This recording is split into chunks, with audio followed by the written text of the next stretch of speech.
वह स्कूल का यादगार पल। स्कूल का समय और वह यादगार पल आज भी भूले नहीं भूलते।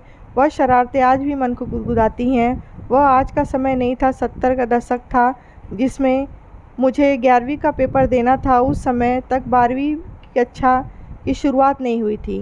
11वीं ही हायर सेकेंडरी मानी जाती थी और 11वीं के बाद कॉलेज जाना निश्चित था। इसीलिए 11वीं की पढ़ाई पर बहुत ध्यान दिया जाता था। जी नहीं, इसका मतलब यह नहीं समझा जाए कि आज के जैसे हम लोग पढ़ाई के लिए तनाव में जीते हैं। बस केवल पढ़ना होता था। उस समय 9वीं 10वीं और 11वीं तीनों क्लास की किताबें एक ही होती थी। बस उन किताबों में से कुछ कुछ चैप्टर 9वीं 10वीं और 11वीं क्लास के लिए बांट दिए जाते थे। इसीलिए 11वीं तक हमने सब कुछ पढ़ा हुआ तो लगभग होता ही था। 11वीं में बस सिर्फ दोहराने ही होते थे। तब फेल होना या पास होना मरने का कारण नहीं होता था। हाँ, तो मैं आपको बतलाना चाह रही थी कि गणित में मेरा थोड़ा हाथ तंग था, पाठगण में, लेकिन इसमें भी कोई ज़्यादा फ़र्क की बात नहीं थी, क्योंकि मेरा सिलेबस था डोमेस्टिक साइंस गणित, अर्थात 50 नंबर का गणित आना था और 150 नंबर के गृह विज्ञान। पासिंग मार्क्स 66 ही होते थे। इसीलिए गणित पर अगर हम ज़्यादा जोर ना भी दें तो केवल गृह विज्ञान के सहारे ही पास होना निश्चित था। उस समय गूगल इत्यादि तो होते नहीं थे, इसीलिए फाइनल टेस्ट की तैयारी 10 साल के पुराने पेपरों से की जाती थी।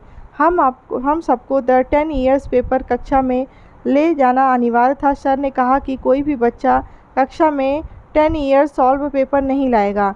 अब क्योंकि मुझे तो गणित वैसे भी समझ में नहीं आता था और क्लास में सुने तो रोज़ डांट खाने से अच्छा यात्रा की, मैं अपना 10 ईयर्स सॉल्व पेपर लेकर जाती थी। सर जो भी करवाते थे मैं उस सॉल्व पेपर में से देखकर सवाल कर लेती थी। एक तो मेरी शैतानी और दूसरा मालूम नहीं क्यों सर मेरे से तंग रहते थे।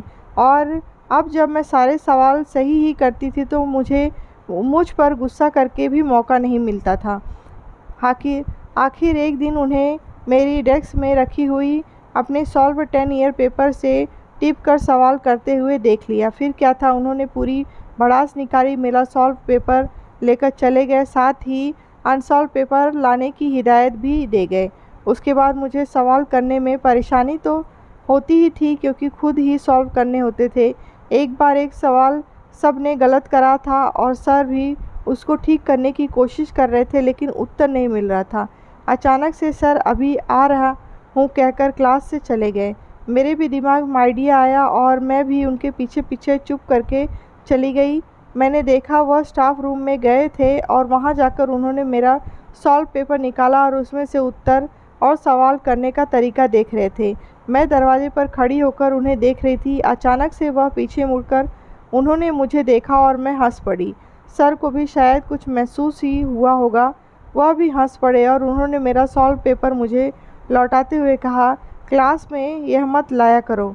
पाठगण, जरा सी बुद्धिमत्ता से मैंने अपना सॉल्व पेपर वापस ले लिया।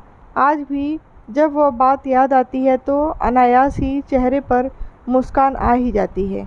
कहानी आपको अच्छी लगे हो तो लाइक करें, शेयर करें।